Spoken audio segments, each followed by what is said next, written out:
Medicare Advantage versus Medicare Supplement. These are the two options for Medicare beneficiaries. How do we know that? Because the Medicare and You book says so.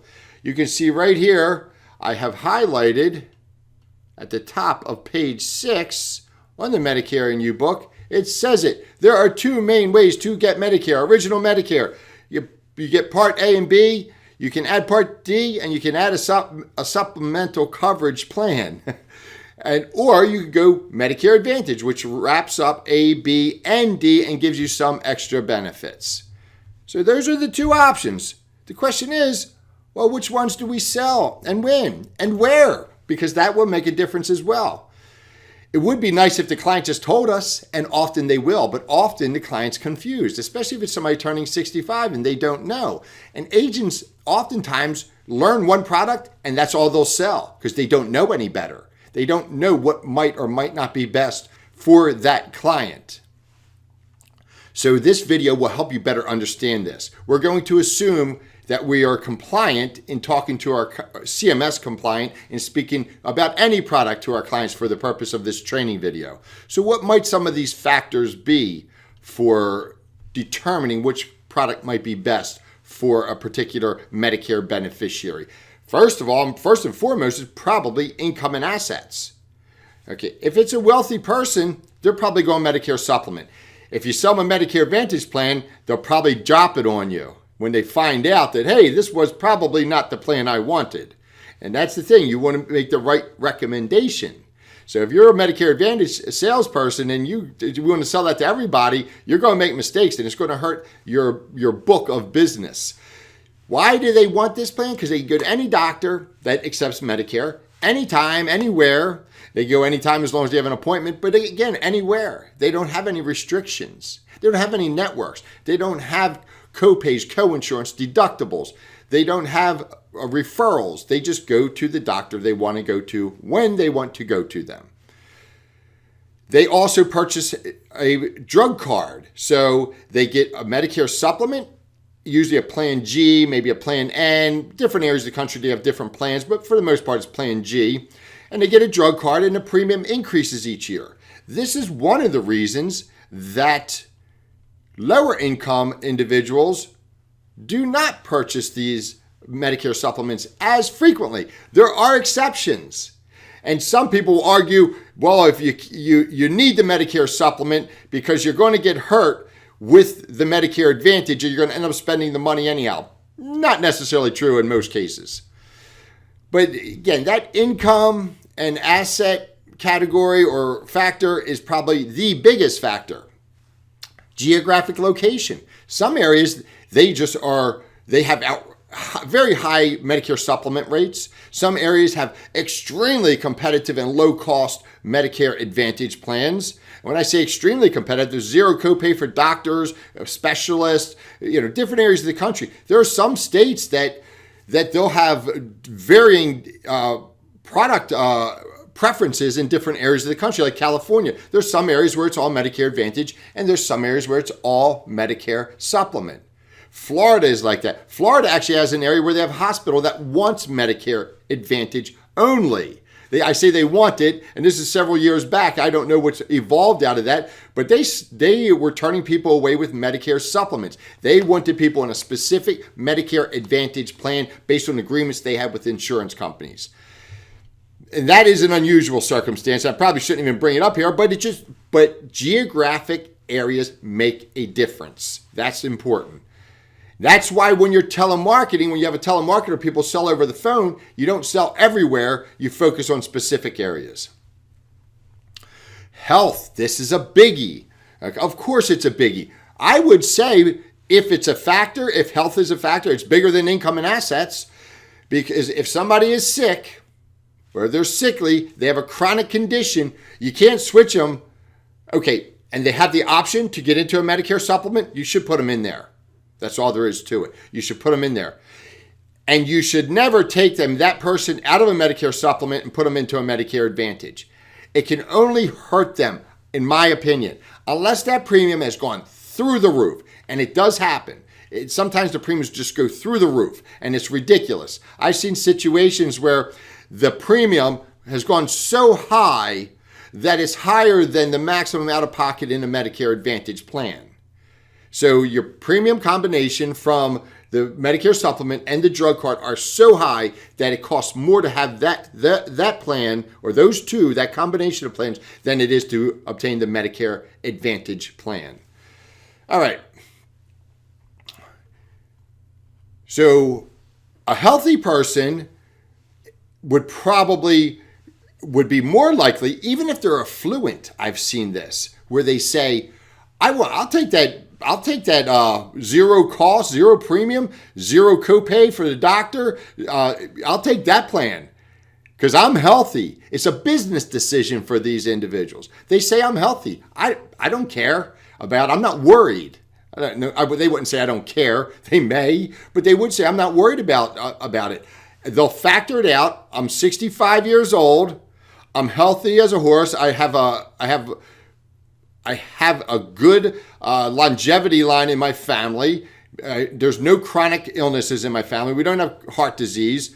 So I'm probably, the money I'll save over the next 5 years and being in the zero cost plan would probably compensate for any high costs I had in the latter years of the plan. It's just a business decision for those people. Mind you, Medicare Advantage plans can change. So that's always lurking in the background that the plan would change. So somebody takes this plan out and then next year they drop their hospital. That can happen. It doesn't happen as much anymore, but it can happen. Okay. You may run into a nest of people. And when I say a nest, it's a bunch of people who all want the same plan, a church group. It's like I have like a couple churches that I get referred to everybody in the church. And they all want the same plan. Like, well, Bobby Sue's got this and Jimmy John's got that. And so it's like, I give them what they want often, because if I don't, they'll look at me as if I've done something wrong. And a lot of times that will be a good plan and it will be more than adequate for them. This may be the neighbor that has the plan, or several neighbors. Some streets in these older communities are still tight-knit communities. Imagine that. And they do talk a lot. So it could be a church group, a family, it could be neighbors, it could be a social club where they just do a lot of chit-chat and they make their decision based on that chit-chat. You're just out there to fill an order. And you can fight with them, but you very well may find that that's a losing fight. So that's your decision if you want to fight with them. So it can be confusing for the agent. But now let's talk about the area of confusion.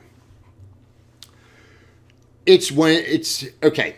First, remember, there's only two types of Medicare insurance that we participate in as agents for the most part: Medicare supplements and Medicare Advantage.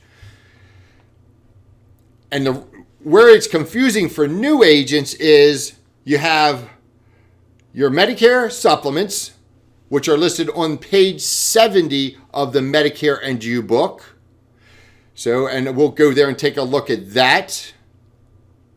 And then there is the Medicare Part A, Part B, Part C, Part D. So you have your Medicare supplement plans, which are Plan F, Plan N, Plan C, Plan G, Plan whatever, high deductible Fs. And well, the Fs are gone away now, but you get the point.